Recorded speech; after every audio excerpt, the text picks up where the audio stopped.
అంటే ఎట్లా చూసినా అంటే ఒక ఫ్యామిలీ మ్యాన్‌గా చూసినా, ఒక లవర్ బాయ్‌గా చూసినా, ఒక ఫ్యామిలీ పోలీస్ మ్యాన్ అయ్యియ్యొద్దు. మనకి మహేష్ బాబు అంటే లవర్ బాయే. నాకు లవర్ బాయే. అగో చూసిర్రా? మా ఏమ అయితే అస్సలు ఇది చేయట్లేదు. This is all time record అని చెప్పేసి అంటాడు కదా! ఏంటిదది? దూకుడు. నీ దూకుడు సాటెవ్వరు యెస్. అనుకుంటా. సూపర్ అసలైన లవర్ బాయ్ ఎంట్రీ. ఆ సో ఎంట్రీ కోసం నేనే ఎక్సైటెడ్‌గా వెయిట్ చేస్తున్నాననమాట. ఎన్ని సార్లు చూసినా బోర్ కొట్టని కటౌట్ అనమాట.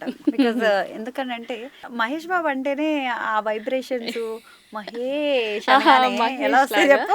అండ్ మూవీలో స్టోరీ వైస్‌గా వచ్చేస్తే ఇక్కడ వరకు ఆయన ఫ్లాష్ బ్యాక్ అంతా అయిపోతది. అండ్ నెక్స్ట్ మన హీరో ఆ దూకుడుగా ఉన్న హీరో అవును. ఎంత పెద్దోడయ్యాడు, ఏం చేస్తున్నాడు, ఆ ఎంట్రీ అనేది ఇంకా ఆడియన్స్ అందరూ వెయిట్ చేస్తున్న టైంలో అవును. అప్పుడు వస్తాడనమాట.